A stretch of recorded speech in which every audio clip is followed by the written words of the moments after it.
ചേച്ചിയോടാണ് ചോദ്യം.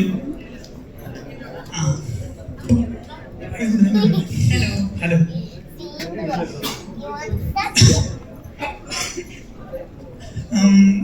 27 വർഷം കഴിഞ്ഞിട്ട് ഇപ്പൊ റിലീസ് ചെയ്യുമ്പം ഏറ്റവും കൂടുതൽ ഇതില് ഓർമ്മ എന്താണ്? അന്നത്തെ ഷൂട്ടിങ്ങിലുണ്ടായിരുന്ന ഒരു മറക്കാൻ പറ്റാത്തൊരു ഓർമ്മ എന്താണെന്ന്? ആ ഷൂട്ടിംഗ് ദിവസങ്ങൾ തന്നെയാണ്. ഞാനിപ്പോ നേരത്തെ സംസാരിച്ചപ്പോൾ പറഞ്ഞതുപോലെ ഒരു വെക്കേഷൻ ആസ്വദിക്കാൻ പോയിട്ട് എല്ലാവരുടെയും കൂടെ രാവിലെ ലൊക്കേഷനിൽ പോയി കളിയും ചിരിയും ഒക്കെ ആയിരുന്നു എൻ്റെ പ്രധാനപ്പെട്ട ഒരു ആകർഷണം അതിൻ്റെ ഷൂട്ടിങ്ങിൻ്റെ സമയത്ത്. അല്ലാതെ കഥാപാത്രത്തിനെ കുറിച്ച് ആഴത്തിൽ ആലോചിക്കുകയോ ചിന്തിക്കുകയോ എങ്ങനെ ചെയ്യും എന്നൊന്നും ആലോചിച്ച് എനിക്ക് ടെൻഷൻ അടിക്കേണ്ടി വന്നിട്ടില്ല. അപ്പോൾ ഇവരുടെയൊക്കെ കൂടെ ഇരുന്നുള്ള ചിരി കളി തമാശകളും ജയറാമേട്ടനും മണിയേട്ടനും ഒക്കെ പറയുന്ന തമാശ കഥകൾ കേൾക്കാനും അതൊക്കെയായിരുന്നു അതൊക്കെയാണ് എൻ്റെ ഓർമ്മകൾ എന്ന് പറയാൻ. അതൊക്കെയാണ് ഏറ്റവും കൂടുതൽ മിസ് ചെയ്യുന്നത് എന്താണ്? ആ ഒരു ഷൂട്ടിങ്ങിൽ ഇപ്പം നിൽക്കുന്ന ഒരു മീൻസ് ആൾക്കാരെ ആരെയൊക്കെയാണ് മിസ് ചെയ്യുന്നത്? തീർച്ചയായിട്ടും അത് മണിയേട്ടൻ ഉണ്ട്, സുകുമാരിയമ്മ നമ്മുടെ കൂടെ ഇല്ല, മയൂരി അന്ന് നമ്മുടെ കസിൻസിന്റെ കൂട്ടത്തിലുണ്ടായിരുന്ന മയൂരി ഇന്ന് നമ്മുടെ കൂടെ ഇല്ല. അപ്പൊ ഇപ്പൊ ആലോചിക്കുമ്പോൾ അവരൊക്കെയാണ് നമ്മുടെ ഇടയിൽ ഇല്ലാത്തത്. ബാക്കിയുള്ളവരെയൊക്കെ നമുക്ക് എപ്പോ വേണമെങ്കിലും കാണാൻ കമ്മ്യൂണിക്കേറ്റും ചെയ്യാലോ.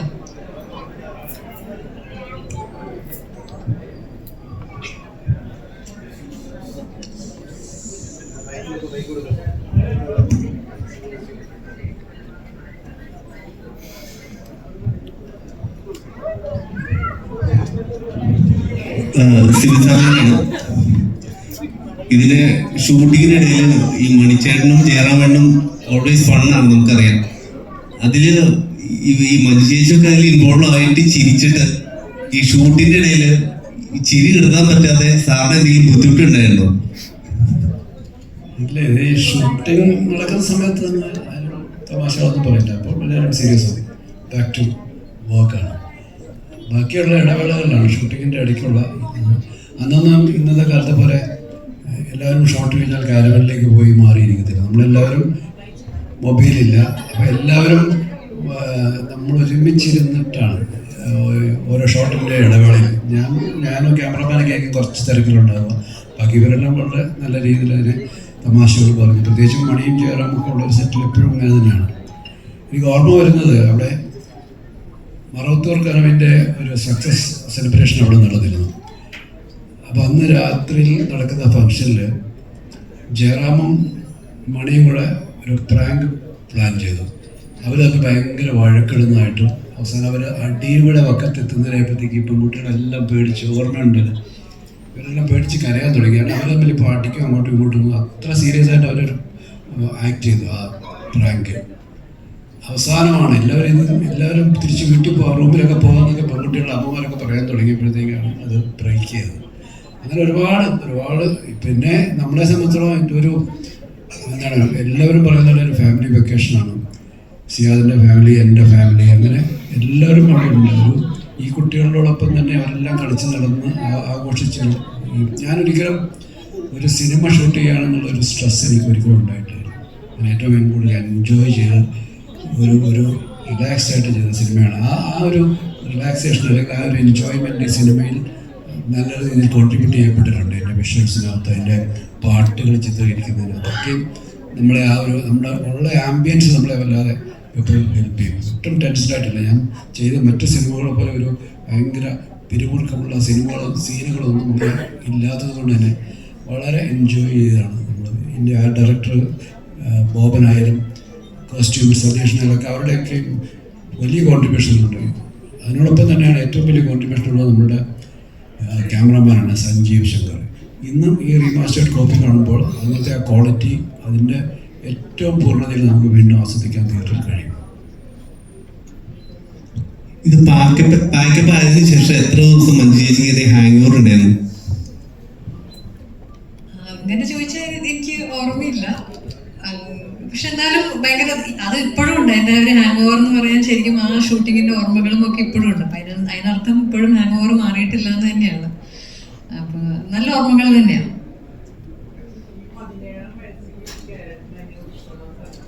അതിൻ്റെ ഒരു ടെൻഷനും ഞാൻ ഏറ്റെടുത്തിട്ടില്ല. അതിനുള്ളൊരു തിരിച്ചറിവൊന്നും എനിക്കില്ലായിരുന്നു സത്യത്തിൽ.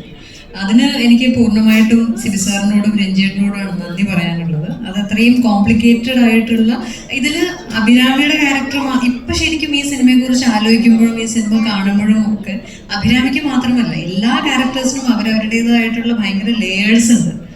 അത് ഇതില് ഇപ്പൊ അഭിരാമിയും ആമിയും നിരഞ്ജനും തമ്മിലുള്ള ഒരു വല്ലാത്തൊരു ഒന്നിനും ഡിഫൈൻ ചെയ്യാൻ പറ്റാത്ത രീതിയിലുള്ള ഒരു പ്രണയം, ആഴത്തിലുള്ള ഒരു പ്രണയമുണ്ട്. അതേപോലെ അഭിരാമിയും ഡെന്നിസും തമ്മിലുള്ള ഒരു വളരെ അൺകൺവെൻഷണൽ ആയിട്ടുള്ള ഒരു സൗഹൃദമുണ്ട്. രവിശങ്കറും ഡെന്നിസും തമ്മിലുള്ള സൗഹൃദമുണ്ട്. അപ്പൊ അങ്ങനെ പല ക്യാരക്ടേഴ്സ് തമ്മിലും ഓരോ ക്യാരക്ടേഴ്സിന്റെ ഇൻഡിപെൻഡന്റ് ആയിട്ടുള്ള ട്രാക്ക് എടുത്ത് നോക്കിയാലും എന്താ പറയാ, ഒരു വാക്കിലൊന്നും ഒതുക്കാൻ പറ്റാതെ അത്രയും ലേയേഴ്സ് ഉണ്ട് ഈ സിനിമയ്ക്ക്. അപ്പൊ അത്രയും കോംപ്ലിക്കേറ്റഡ് ആയിട്ടുള്ള ഒരു കഥാപാത്രം എന്നെ വിശ്വസിച്ച് ഏൽപ്പിച്ചതിന് സിബി സാറിന്റെയും രഞ്ജേട്ടന്റെയും ഒരു കൺവിക്ഷൻ തന്നെയാണ് എനിക്ക് നന്ദി പറയാനുള്ളത്. അത് എങ്ങനെ ചെയ്യുന്നു എന്നുള്ളത്, അത് നിങ്ങൾ എന്താണോ സ്ക്രീനിൽ കാണുന്നത്, അത് സിബി സാറിനും രഞ്ജേട്ടനും മാത്രം അവകാശപ്പെട്ട ക്രെഡിറ്റ് ആണ്. എന്തുകൊണ്ടോ എല്ലാം കൊണ്ടും വളരെ എല്ലാ ചേരുവകളും ഒത്ത് വളരെ മനോഹരമായിട്ടുള്ള ഒരു സിനിമയും കൂടിയായി. അത് കമേഴ്ഷ്യലിയും വലിയ സക്സസ് ആയി എന്നുള്ളത് വലിയൊരു ഭാഗ്യം തന്നെയാണ്. അല്ലാതെ എനിക്കൊന്നും ഈ കഥാപാത്രത്തിന്റെ ഞാൻ അറിഞ്ഞഭിനയിച്ചു എന്നൊന്നും എനിക്ക് പറയാൻ കഴിയില്ല ഈ സിനിമയെ കുറിച്ച്.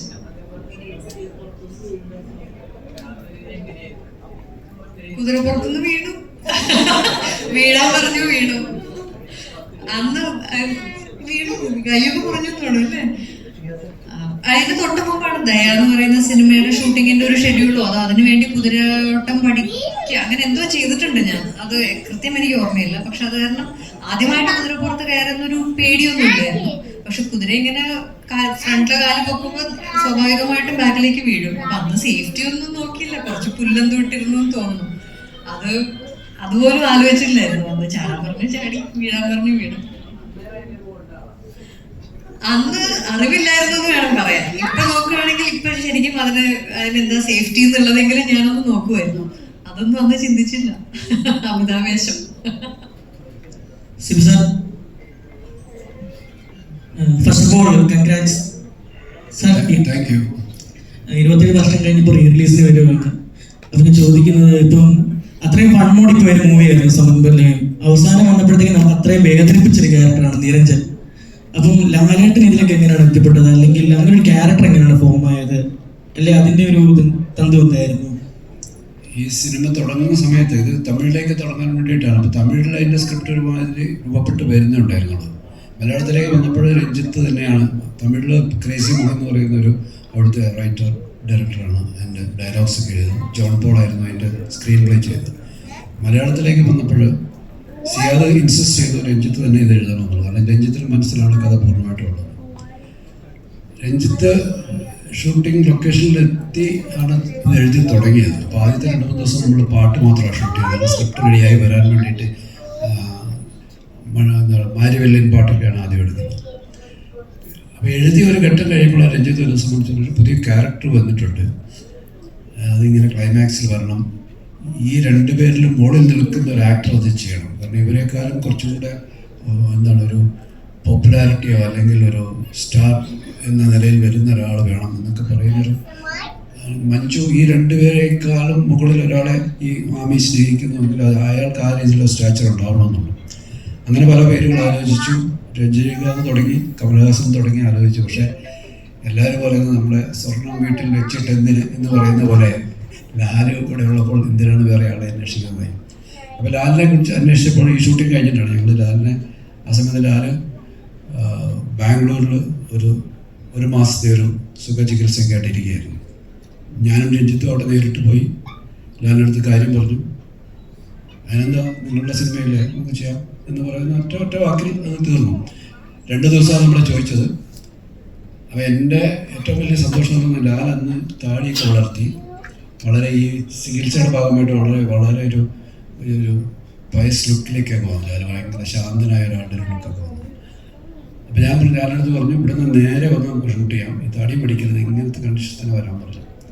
അങ്ങനെ തന്നെയാണ് ഷൂട്ട് ചെയ്തത്. ആ ക്യാരക്ടറിനെ ഒരുപാട് എൻഹാൻസ് ചെയ്യാനായിട്ട് ആ ഒരു ലുക്ക് അല്ലെങ്കിൽ അതിൻ്റെ അപ്പുറത്തെ ഒരു മുഖത്തിൻ്റെ ആ ഒരു ഭയങ്കര ഒരു പ്ലസൻറ്റ്നെസ് ഒക്കെ ഉണ്ടായിരുന്നു.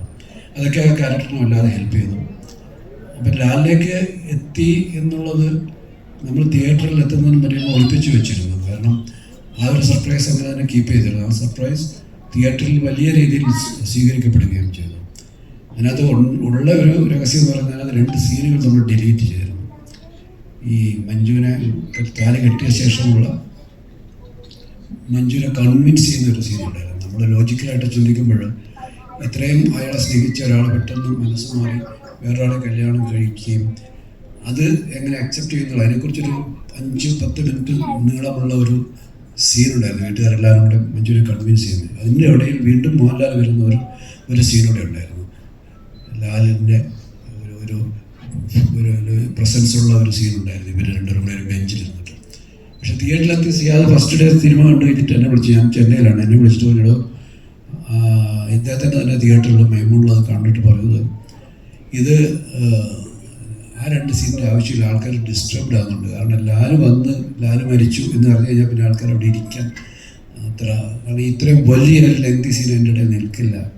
ഞാൻ പറഞ്ഞു നിങ്ങളുടെ തിയേറ്റർ മാത്രം ഒന്ന് കട്ട് ചെയ്ത് നോക്കൂ. കാരണം ഈ താലി കെട്ടി ബോധം കെട്ടി കഴിഞ്ഞാൽ പിന്നെ അടുത്ത ഷോട്ടിൽ കാണുന്ന മഞ്ജു റെയിൽവേ സ്റ്റേഷനിൽ നല്ല ചിരിച്ച് കളിച്ച് നിൽക്കുന്നതാണ്.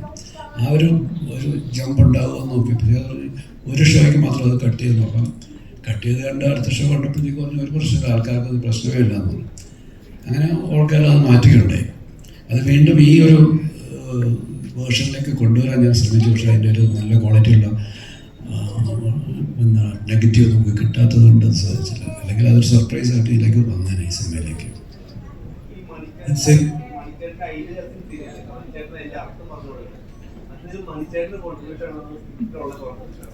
സ്ക്രിപ്റ്റിലുള്ളത് തന്നെയാണ്. പക്ഷെ അവർക്ക് ഇംപ്രവൈസ് ചെയ്യും. ഇവരൊക്കെ ഭയങ്കര നന്നായിട്ട് അതിനെ കൂടുതൽ നന്നായിട്ട് എൻഹാൻസ് ചെയ്യുന്ന ഇതിൽ നമ്മളോട് പറയും ഞാൻ ഇങ്ങനെ പറഞ്ഞിട്ട് ഇതൊക്കെ ചോദിച്ചിട്ട് അവർ അത് നന്നാക്കാൻ എല്ലാവരും അവർക്ക് കിട്ടുന്ന ഓരോ ഡയലോഗ്സിനെയും എത്രമാത്രം അത് എന്താണ് ബെറ്റർ ആക്കാൻ ശ്രമിക്കുന്നതിന് അവരുടെയും ഒരു കോൺട്രിബ്യൂഷൻ എപ്പോഴും ഉണ്ടാവും. അതിനെ നമ്മൾ നല്ലതാണെങ്കിൽ നമ്മൾ തീർച്ചയായിട്ടും അതിനെ അക്സെപ്റ്റ് ചെയ്യാറുണ്ട്. ഒരുപാടുണ്ട്, ഒരുപാട് സീനില്ല. മണി ഇവർ രണ്ടുപേരും കൂടി ആ മണിയുടെ ഇവർ ഔട്ട് ഹൗസിലേക്ക് വിട്ട് കഴിയുമ്പോൾ മണി കിടന്ന് ഉറങ്ങുന്ന മണി ഇവരുടെ ഡ്രസ്സൊക്കെ അങ്ങോട്ടും ഇങ്ങോട്ടും എറിഞ്ഞിട്ട് മണിയുടെ കഴുത്ത് ഇതിൻ്റെ ഇടയിൽ പെട്ടു. എഴുതിയൊക്കെ അത് മണി മനഃപൂർവ്വം ചെയ്തതാണ്. പക്ഷെ ഞാനത് ടേക്കിൽ മാത്രമാണ് കാണുന്നത്, റിഹേഴ്സൽ മണി അത് ചെയ്തില്ല. അങ്ങനെ ചില ഒരുപാട് സന്ദർഭങ്ങളുണ്ട്. ഈ മറ്റേ ജലന്ധറിൻ്റെ സ്പെല്ലിങ് പറയുന്നത്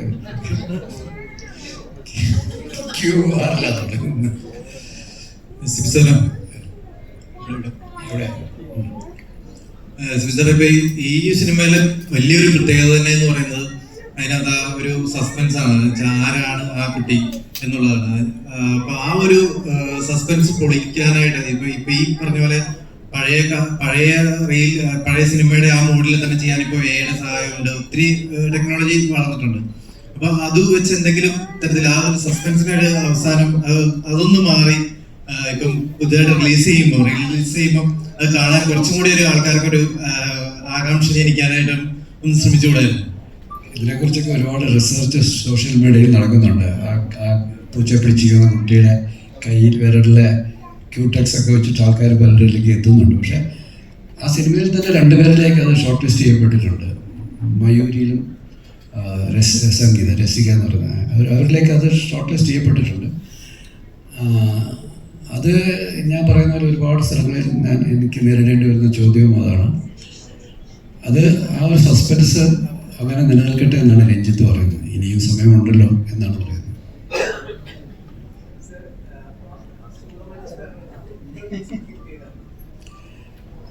ദിവസം 2-3 ദിവസം ശരി. അത് ഒരുപാട് ലൊക്കേഷനിലാണ് പാട്ട്, ഒരുപാട് ലൊക്കേഷനുകളിൽ അത് ഷൂട്ട് ചെയ്തിട്ടുണ്ട്.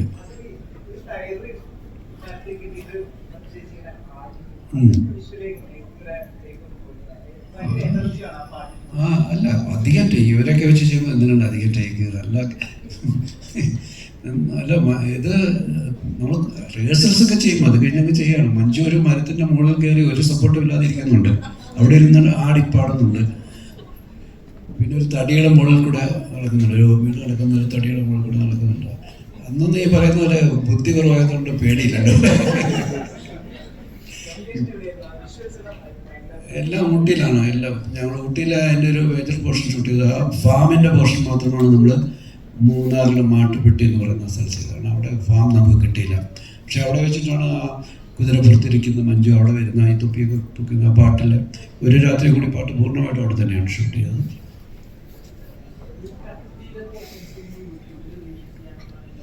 ഇല്ല, അതിന് ക്വാളിറ്റി ഇല്ല. നമ്മൾ ഒരുപാട് അന്വേഷിച്ചു. കിട്ടിയതിനകത്ത് നെഗറ്റീവൊക്കെ വളരെ ഡാമേജ്ഡായി. അല്ലെങ്കിൽ തീർച്ചയായിട്ടും ഇതിനകത്ത് നമ്മൾ കൊണ്ടുവന്നു. കാരണം ലാലുള്ള ഒരു സീൻ വീണ്ടും വരിക എന്ന് പറയുന്നത് വളരെ ഒരു ആൾക്കാർക്ക് കാണാൻ താല്പര്യമുള്ളതുകൊണ്ട് ഇതിനകത്ത് ഇല്ലാതെ പോയ കുറേ ആൾക്കാരാണ് നമ്മളെ ഇപ്പം ഗിരീഷ്, അതുപോലെ അഗസ്റ്റിൻ ഒരു സീനിലാണെങ്കിൽ ഇപ്പോൾ ഉണ്ടായിരുന്നു, സുമാരി ചേച്ചി, മണി, അങ്ങനെ ഒരുപാട് പേര് നമുക്കിപ്പോൾ ഇല്ലാതെ ഒരു ഈ റിലീസ് ചെയ്യുമ്പോൾ പക്ഷേ ഈ വേദിയിൽ ഉണ്ടാകാൻ വേണ്ടിയിരുന്ന ആൾക്കാരൊക്കെയാണ് അവരൊക്കെ. ഒരു 27 വർഷത്തിൻ്റെ ഒരു നൊസ്റ്റാൾജിയ ഇന്നും പക്ഷേ അതിനുശേഷം ജനിച്ച തലമുറകളും ഈ സിനിമ കാണാൻ ആഗ്രഹിക്കുന്നു എന്നുള്ളതാണ്. കാരണം നമ്മൾ പലപ്പോഴും ഈ ക്യാമ്പസിൽ പോയി കിട്ടുന്ന ചോദ്യങ്ങൾ ചോദിക്കുന്നവർ അവർ 27 വയസ്സിനകത്ത് പ്രായം കുറഞ്ഞാണ്, 20ഉം 22ഉം അല്ലെങ്കിൽ 17, 18 വയസ്സുള്ള കുട്ടികളാണ് ആ ചോദ്യങ്ങൾ ചോദിക്കുന്നത്. അപ്പോൾ അവർ ഈ സിനിമ എത്രമാത്രം മറ്റ് യൂട്യൂബിലൊക്കെ കണ്ടു കഴിഞ്ഞിട്ടുണ്ട്. അപ്പോൾ അവരിലെല്ലാം ക്യൂരിയോസിറ്റി നിലനിൽക്കുന്നു എന്നുള്ളത് തന്നെയാണ് ഇതിൻ്റെ റിലീസിനെ കുറിച്ച് നമ്മൾ ചിന്തിക്കാൻ കാര്യം. ഇവിടെ പടത്തിലെ ലൊക്കേഷനൊക്കെ നോക്കിക്കഴിഞ്ഞാൽ അതിന് മുൻപ് ഇറങ്ങിയ മലയാള സിനിമയിൽ അല്ലെങ്കിൽ അതിനുശേഷം അത്തരത്തിൽ വിഷ്വൽ ബ്യൂട്ടി തരുന്ന ലൊക്കേഷൻ കാണിക്കുന്ന സിനിമകൾ അധികം വന്നിട്ടില്ല. ഇപ്പോൾ അല്ലെങ്കിൽ നിങ്ങൾ രണ്ടുപേരുടെയും കൂട്ടുകെട്ടിലുള്ള ദേവദൂതൻ പോലുള്ള സിനിമകളിലൊക്കെയാണ് നമുക്ക് അത്തരത്തിൽ വിഷ്വലി നമുക്ക് ഭയങ്കര അടിപൊളിയായിട്ട് തോന്നുന്ന സിനിമകൾ വന്നിട്ടുണ്ട്. അപ്പോൾ ഈ ഒരു പടത്തിന്റെ ലൊക്കേഷൻ കണ്ടെത്താൻ അതിലേക്ക് എങ്ങനെയാണ് എത്തിപ്പെട്ടത്? ഇത് ഊട്ടിയിൽ തന്നെയാണ്. ഊട്ടിയിൽ സാധാരണ എല്ലാവരും ഷൂട്ട് ചെയ്യുന്ന സ്ഥലങ്ങളാണ്. അതായത് വ്യത്യസ്തമായിട്ട് തോന്നിച്ചതിൻ്റെ കാരണത്തിൽ ഒരാൾ അവിടെ ഇരിപ്പുണ്ട്, സഞ്ജീവ് ശങ്കറാണ് അതിൻ്റെ ഫോട്ടോഗ്രാഫി. അതിനെ എങ്ങനെ വ്യത്യസ്തമാക്കാൻ നമ്മളൊരു ലൊക്കേഷൻ കാണുകയും നമ്മൾ അവിടെ ഷൂട്ട് ചെയ്യണമെന്ന് തീരുമാനിക്കുകയും ചെയ്യും. പക്ഷേ അതിന് വിഷ്വലി നമ്മളതിനെ മുമ്പ് കണ്ട കാഴ്ചകളിൽ നിന്ന് മാറ്റി കാണിക്കാൻ ഇത്തരത്തിലുള്ള ടെക്നീഷ്യന്മാരുണ്ട്. സഞ്ജീവുണ്ട്, അതിൻ്റെ ആർട്ട് ഡയറക്ടറുണ്ട്, ബോബനായിരുന്നു. കോസ്റ്റ്യൂം മഞ്ജു ഇട്ടിരിക്കുന്ന കോസ്റ്റ്യൂംസൊക്കെ ഇപ്പോഴും അപ്ഡേറ്റഡ് ആണ്. അതിൽ ഏറ്റവും ലേറ്റസ്റ്റ് ആണ്. അതിനൊന്നും ഒരു ഇപ്പോൾ കണ്ടാൽ അത് പഴയ കാലത്ത് ഒന്നും തോന്നുന്നില്ല. ഇത് തന്നെയാണ് ദേവദൂതനും സംഭവിച്ചത്. ദേവദൂതനും കോസ്റ്റ്യൂംസ് എല്ലാം ഇന്നും കണ്ടംപററി ആയിട്ടുള്ള കോസ്റ്റ്യൂംസ് പോലെ തന്നെ. അത് സതീഷാണ്, SP സതീഷാണ് അത് ചെയ്തത്. അപ്പോൾ അതുകൊണ്ട് ഇതൊരു പഴയ സിനിമ കാണുകയാണെന്നുള്ളൊരു ഫീലിംഗ് നിങ്ങൾക്ക് ഉണ്ടാകത്തില്ല. നിങ്ങൾ ഈ അടുത്ത കാലത്ത് ഷൂട്ട് ചെയ്ത് ഇറങ്ങാൻ പോകുന്ന സിനിമ മഞ്ജുവിനെ നേരിൽ കാണുന്നവർക്കറിയാം. അതേ മഞ്ജുവാണല്ലോ ഇതെന്ന് തോന്നിക്കുന്ന രീതിയിൽ എവർ ക്ലീൻ ആയിട്ട് കളിക്കും. അതേപോലെ സാർ ഇപ്പം ഗിരീഷ് പുത്തഞ്ചേരി എന്ന് പറഞ്ഞ ഒരു എഴുത്തുകാരനെ ഇപ്പോഴും മലയാളികൾ ഓർത്തിരിക്കാൻ ഒരുപാട് പാട്ടുകളുണ്ടായാലും സമരം ബദലയം എന്ന സിനിമ അത് വലിയൊരു പങ്ക് വഹിച്ചിട്ടുണ്ട്. അപ്പം അദ്ദേഹം ഈ സിനിമയ്ക്ക് തന്നിട്ടുള്ള കോൺട്രിബ്യൂഷൻ അല്ലെങ്കിൽ സിനിമ ചെയ്യുമ്പോഴാണെങ്കിലും അദ്ദേഹം എത്രത്തോളം ഇൻവോൾവ്ഡ് ആയിരുന്നു അതിനെ പറ്റിയൊക്കെ? ഇതിൻ്റെ അകത്ത് ആദ്യത്തെ 2-3 പാട്ടുകൾ നമ്മൾ നേരത്തെ റെക്കോർഡ് ചെയ്തിരുന്നു. 2 പാട്ടുകൾ ലൊക്കേഷനിൽ വെച്ച് ഞാൻ നേരത്തെ പറഞ്ഞ സ്ക്രിപ്റ്റ് എഴുതി വന്നപ്പോൾ ഉണ്ടായ സിറ്റുവേഷനാണ്. ഒന്ന് മറ്റേ കൺഫ്യൂഷൻ തീർക്കണ പാട്ടും, ഒന്ന് സമരം ബദലയം എന്ന് പറഞ്ഞ പാട്ടും ക്ലൈമാക്സിൽ വരുന്നത്. ഇത് രണ്ടും ഷൂട്ടിംഗ് സമയത്ത് ഉണ്ടായി വന്ന സിറ്റുവേഷൻസാണ്. അതുകൊണ്ട് തന്നെ ഞങ്ങൾ ഷൂട്ടിംഗ് നടക്കുന്നിടത്ത് നിന്ന് ചെന്നൈയിലേക്ക് വിദ്യാസാഗറിനെ വിളിച്ച് സിറ്റുവേഷൻസ് പറയുകയും ഗിരീഷ് പുത്തഞ്ചേരി അങ്ങോട്ടേക്ക് അയക്കുകയും അവരവിടെ ഇരുന്ന് കമ്പോസ് ചെയ്തിട്ട് നമ്മളെ ഫോണിൽ കേൾപ്പിച്ചിട്ട് നമ്മൾ ഓക്കെ ചെയ്ത് കഴിഞ്ഞിട്ട് അത് എഴുതി റെക്കോർഡ് ചെയ്യുകയും ചെയ്യുന്നു. അപ്പോൾ ഈ കൺഫ്യൂഷൻ തീർക്കണമെന്ന പാട്ടിനെ പറ്റി പറയുന്നത് എന്ത് എഴുതുമെന്നുള്ളൊരു കൺഫ്യൂഷൻ വരുന്നു എന്ന് പറഞ്ഞപ്പോൾ വിദ്യാസാഗർ പറഞ്ഞു, എന്നാൽ പിന്നെ അത് അവിടെ നിന്ന് തന്നെ തുടങ്ങാം, കൺഫ്യൂഷൻ തന്നെ ആയിക്കോട്ടെ എന്നൊരു തുടക്കം. അങ്ങനെയാണ് കൺഫ്യൂഷൻ തീർക്കണമെന്നുള്ളത് പാട്ടിൽ ആ വരി വെച്ച് തുടങ്ങുന്നത്. അപ്പം ഇത്രമാത്രം എന്താണ് ഭാഷയുടെ മേൽ ഇത്രമാത്രം സ്വാധീനമുള്ള അക്ഷരങ്ങളെ ഗിരീഷ് എപ്പോഴും പറയും, അക്ഷരം എഴുതുന്ന കൈകളാണ് എന്ന് പറയും. അത്രമാത്രം എഴുത്തിൻ്റെ മേൽ അത്രമാത്രം ഒരു കൺട്രോളുള്ള ഒരു റൈറ്ററായിരുന്നു. എത്ര പെട്ടെന്നാണ് ഇപ്പോൾ കണ്ണാടിക്കൂടുമൊക്കെ അതിന് മുമ്പത്തെ എൻ്റെ സിനിമയിലെ ഒരു നിമിഷം ട്യൂണിട്ട് മാറി വിദ്യാസാഗർ ഹാർമോണിയം ക്ലോസ് ചെയ്യുന്നതിന് മുമ്പ് തന്നെ ആദ്യത്തെ കണ്ണാടിക്കൂട് മുട്ടുന്ന വരി എഴുതി തരികയാണ് ചെയ്യുന്നത്. അത്ര സ്പോണ്ടേനിയസ് ആയിട്ട് എഴുതാൻ കഴിവുള്ള ഒരു വലിയ എഴുത്തുകാരനായിരുന്നു. അദ്ദേഹത്തെ നമ്മൾ തീർച്ചയായിട്ടും ഇപ്പോഴും മിസ് ചെയ്യുന്നു. മഞ്ജു ചേച്ചി ഇപ്പൊ നേരത്തെ പറഞ്ഞ ഒരുപാട് ലേയേഴ്സ് ഉള്ള ഒരു ക്യാരക്ടറാണ്, അതും ആ ഒരു ഏജിലാണ് ചെയ്യുന്നത്. ഇപ്പോൾ അഭിനയിച്ചവരെല്ലാം ലെജൻഡറി ആയിട്ടുള്ള ആർട്ടിസ്റ്റുകളാണ്. അപ്പോൾ അവരെത്രത്തോളം മഞ്ജു ചേച്ചിയെ ഇൻഫ്ലുവൻസ് ചെയ്തിട്ടുണ്ട് ആ ഒരു ടൈമിൽ ഈ പണം ചെയ്യാനാണെങ്കിലും ഈ പറയുന്ന പോലെ അഭിനയത്തിലാണെങ്കിലും ഒരുപാട് ലെയേഴ്സ് ഉണ്ടല്ലോ, അപ്പോൾ അത്തരത്തിലുള്ള കാര്യങ്ങൾ ചെയ്യുന്നത് കംഫർട്ടബിൾ ആക്കിയിട്ടുണ്ട്. അതല്ലാതെ അങ്ങനെ ഒരു ഇൻഫ്ലുവൻസ് മനസ്സിലാക്കാൻ നേരത്തെ പറഞ്ഞതുപോലെ തന്നെ അങ്ങനെയുള്ളൊരു ഭയങ്കര അറിഞ്ഞ് ആലോചിച്ച് അങ്ങനെ അഭിനയിക്കും ഇന്നും അങ്ങനെയാണ്, ഭയങ്കരമായിട്ട് അറിഞ്ഞ് ആലോചിച്ച് അഭിനയിക്കണമെന്നൊന്നും ഞാൻ അവകാശപ്പെടുന്നില്ല. പക്ഷെ അന്ന് അത്രയും പോലും എനിക്ക് ശ്രദ്ധ ഉണ്ടായിരുന്നില്ല എന്ന് വേണം എനിക്ക് ഇപ്പം ആലോചിക്കുമ്പോൾ എനിക്ക് തോന്നുന്നത്. അറിഞ്ഞോ അറിയാതെയോ തീർച്ചയായിട്ടും നമുക്ക് ഓപ്പോസിറ്റിൽ നിന്ന് അഭിനയിക്കുന്ന ആളുടെ ഒരു എക്സ്പ്രഷൻ നമ്മൾ അറിയാതെ റിയാക്ട് ചെയ്ത് പോകുന്ന സന്ദർഭങ്ങൾ ഉണ്ടായിട്ടുണ്ടാവും, തീർച്ചയായിട്ടും ഉണ്ടായിട്ടുണ്ടാവും.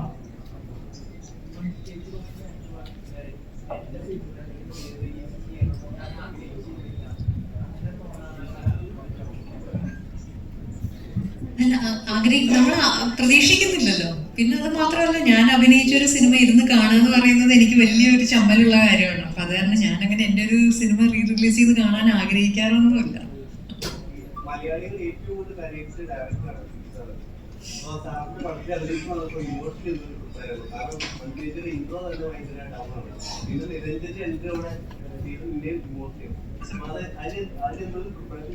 പ്രിപ്പറേഷൻ ഒന്നും ചെയ്തിട്ടില്ല. അതൊക്കെ പൂർണ്ണമായിട്ടും എന്താണ് ചെയ്യേണ്ടത് എന്നുള്ള വളരെ ക്ലിയർ ആയിട്ടുള്ള ഇൻസ്ട്രക്ഷൻ തരാൻ സിബി സാറും ഉണ്ട്. എന്തെങ്കിലും സംശയങ്ങൾ ഉണ്ടെങ്കിൽ ചോദിക്കാൻ രഞ്ജേട്ടനും ഉണ്ട്. അപ്പൊ പിന്നെ അങ്ങനെ ഞാൻ പ്രിപ്പയർ ചെയ്ത് അതിപ്പോഴും ചെയ്യാറില്ല. പ്രിപ്പയർ ചെയ്ത് അങ്ങനെയൊന്നും ചെയ്തിട്ടില്ല.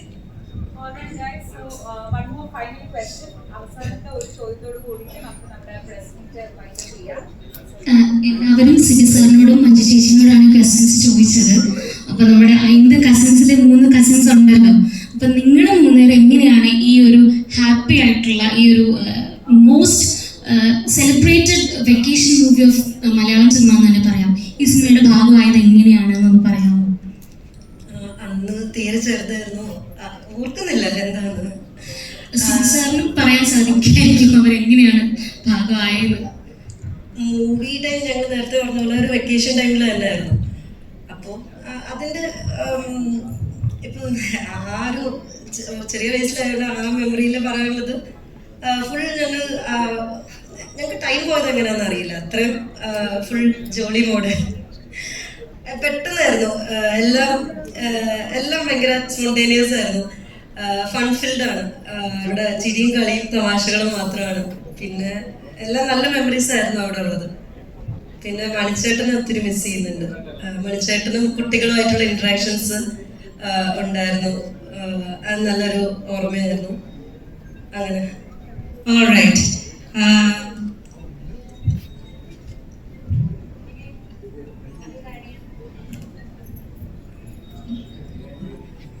ഞങ്ങളുടെ എക്സാം കഴിഞ്ഞിട്ട് 1 വീക്ക് കഴിഞ്ഞപ്പോഴായിരുന്നു എന്നെ ഈ മൂവിലേക്ക് വിളിച്ചത്. അതായത് ഇന്ന് നൈറ്റ് ഒരു 7 o'clock വിളിച്ചിട്ട് പറയുകയാണ്, ഒരു ഷൂട്ടുണ്ട്, ഊട്ടിയാണ്, കയ്യിലുള്ള ഡ്രസ്സൊക്കെ എടുത്ത് ഒരു 50 ദിവസത്തേക്ക് പോരെ, കാർ വിളിച്ച് പോരെ എന്നാ പറഞ്ഞ്. അപ്പോൾ ഏത് മൂവിയാണെന്നോ ഒന്നും അവിടെ ചോദിക്കാനൊന്നുമില്ല. അപ്പോൾ എനിക്ക് ഭയങ്കര സങ്കടമായിരുന്നു. കാര്യം എക്സാം കഴിഞ്ഞു 1 വീക്ക് ആയുള്ളൂ. എൻ്റെ വൈബ് എന്ന് പറഞ്ഞു കഴിഞ്ഞാൽ സ്കൂള് പൂട്ടിക്കഴിഞ്ഞാൽ അടുത്തുള്ള കുട്ടികളായിട്ട് കളിക്കുക, ഇതൊക്കെയല്ലേ. അപ്പോൾ ഷൂട്ടിന് പോയി കഴിഞ്ഞാൽ ഇതിങ്ങനെ നടക്കൂലല്ലോ. പക്ഷെ ഇത് ഇത്രയും വലിയൊരു എക്സ്കർഷൻ മൂഡിലേക്കാണ് പോണേന്ന് അപ്പം അറിയത്തില്ലായിരുന്നു. അപ്പം അങ്ങനെ പോയി ഏർലി മോർണിംഗ് എത്തി ഊട്ടിയിൽ. താഴെ ലോഞ്ചിൽ വെയിറ്റ് ചെയ്തിരിക്കുമ്പോൾ ഓരോ കുട്ടികളും അവരുടെ പാരൻസ് ആയിട്ട് ഇങ്ങനെ വരിക. അപ്പോൾ ഓർത്തു, സെലക്ഷൻ ഉണ്ട്, സെലക്ഷൻ കഴിഞ്ഞാലേ ചിലപ്പോൾ കിട്ടുള്ളൂ, അപ്പോൾ വീട്ടിൽ പോവാം എന്നുള്ള ഒരു ഇതിൽ നിൽക്കാം. ചിലപ്പോൾ എനിക്ക് കിട്ടത്തില്ല. കാര്യം അൻസുവും കൃഷ്ണയൊക്കെ ഭയങ്കര ഓവർ സ്മാർട്ടായിരുന്നു. ഞാൻ ഇച്ചിരി എന്താ പറയുക, ഈ സങ്കടം ഉള്ളത് കൊണ്ട് ഇച്ചിരി ഷൈ ആയിരുന്നു. അപ്പോൾ ഓരോരുത്തർ വന്നു. അങ്ങനെ 4 പേര് വന്നു കഴിഞ്ഞപ്പോഴേക്കും കുട്ടികളുടെ ഗ്യാങ് കഴിഞ്ഞു. പിന്നെ ഉള്ളത് സുജിത ചേച്ചിയും ധന്യ ചേച്ചിയാണ്. അപ്പോൾ എന്താ വലിയ കുട്ടികളും ഉണ്ടോ, ഇതെന്താ സംഭവം അറിയില്ല. സിബി സാറിന്റെ പാടാണെന്നോ മഞ്ജു ചേച്ചി ഉണ്ടെന്നോ ആരും ഒന്നും അറിയത്തില്ല. അപ്പോൾ അങ്ങനെ നിന്നു. ടെമ്പോ ട്രാവലറിലേക്ക് കയറിക്കോളാൻ രഞ്ജിത്തേട്ടൻ പറഞ്ഞു. അപ്പോൾ എന്താ പറയുക, എല്ലാവരും പാരൻസ് ആയിട്ടല്ലേ വന്നിരിക്കുന്നത്. ഒരു ടെമ്പോ ട്രാവലർ എന്നുള്ള ആളുണ്ട്. ഞങ്ങളങ്ങനെ കയറി കുറേ പോയി, കുറേ ട്രാവൽ ചെയ്തിട്ടാണ് ആ ബംഗ്ലാവിൽ എത്തുന്നത്. അവിടെ ചെന്നപ്പോഴേക്കും ഷൂട്ട് ഓൾറെഡി സ്റ്റാർട്ട് ചെയ്തിട്ടുണ്ടായിരുന്നു. അപ്പോൾ ഓരോരുത്തരായിട്ട് ഇറങ്ങാണ്. സിബി സാറും രഞ്ജിത്തേട്ടനൊക്കെ ഇങ്ങനെ ചെയറിലിരിക്കാം. ഞങ്ങളോട് പറഞ്ഞു ഹൈറ്റ് ഓർഡറിൽ ഒന്ന് നിൽക്കാൻ പറഞ്ഞു. അപ്പോൾ അപ്പോഴും സെലക്ഷനാണ് ഈ നടക്കുന്നത്. എനിക്ക് വീട്ടിൽ പോവാം എന്നുള്ള രീതിയിലാണ് ഞാൻ നിൽക്കുന്നത്. അപ്പോൾ ഹൈറ്റ് ഓർഡറിൽ നിന്നു അൻസു, നിവേദിത, കൃഷ്ണ, കൃപ, പിന്നെയാണ് ഞാൻ. അപ്പൊ ഞാൻ അപ്പോഴും വീട്ടിൽ പോവാം, പെട്ടിയൊന്നും പൊട്ടിക്കണ്ട എന്നുള്ള രീതിയിൽ, ഫുഡ് കഴിക്കാൻ പോവാ, എറണാകുളം എങ്ങനെയെങ്കിലും എത്തുക എന്നുള്ള രീതിയിൽ. സത്യം സാർ അങ്ങനെയായിരുന്നു അപ്പോഴത്തെ മൈൻഡ്. അത് കഴിഞ്ഞപ്പോഴേക്കും സതീശൻ ചേട്ടനെ വിളിച്ചു, കോസ്റ്റ്യൂം കൊടുക്കാൻ പറഞ്ഞു, കോസ്റ്റ്യൂം ഇട്ടു. പിന്നെ അഭിനയം അല്ലല്ലോ അതിൽ നടന്നത്, ഫുൾ കളികളല്ലേ. പിന്നെ അതിലേക്ക് ആയി, പിന്നെ പോവാനായിരുന്നു സങ്കടം. തിരിച്ചും ഇതേപോലെ ടെമ്പോ ട്രാവലറിലാണ് ഞങ്ങളെ പാക്കപ്പ് ചെയ്തത് അവിടുന്ന്. അപ്പോഴും വീട്ടിലേക്കാണെന്നുള്ള അത് അപ്പോഴും അറിയില്ല. പോന്നു, തൃശ്ശൂർ എത്തിയപ്പോഴേക്കും കൃപ ഇറങ്ങി. അങ്ങനെ ഓരോരുത്തരും ഓരോ സ്പോട്ടിൽ ഇറങ്ങിയപ്പോൾ ശരിക്കും ഭയങ്കര വിഷമമായിരുന്നു. പിന്നെന്താ വെച്ചാൽ 1 വീക്ക് കഴിഞ്ഞാൽ സ്കൂൾ തുറക്കുക, ജൂണായി. അപ്പൊ ഇനി അതായത് അവിടെ നിന്ന് പോരാനേ തോന്നുന്നുണ്ടായില്ല. ചേച്ചിമാരൊക്കെ ലാസ്റ്റാ പോയത്, ഞങ്ങളെയാണ് ആദ്യം പാക്കപ്പ് ചെയ്തത്. കാര്യം ഞങ്ങളായിരുന്നല്ലോ ബഹളം ഉണ്ടാക്കുന്ന ടീംസ്. അപ്പൊ ഞങ്ങളെ ആദ്യം സാറ് പാക്കപ്പ് ചെയ്തു. അപ്പോൾ ഇപ്പോഴും പറയുകയാണ്, ശരിക്കും എൻജോയ് ചെയ്ത മൂവിയാണ്. ഇനിയും അതേപോലെ ഒരു മൂവി വന്നാൽ അതേ ക്യാരക്ടറിൽ ചെയ്യാൻ ഇപ്പോഴും താല്പര്യമുണ്ട്. Thank you so much. Sir, anything else to add?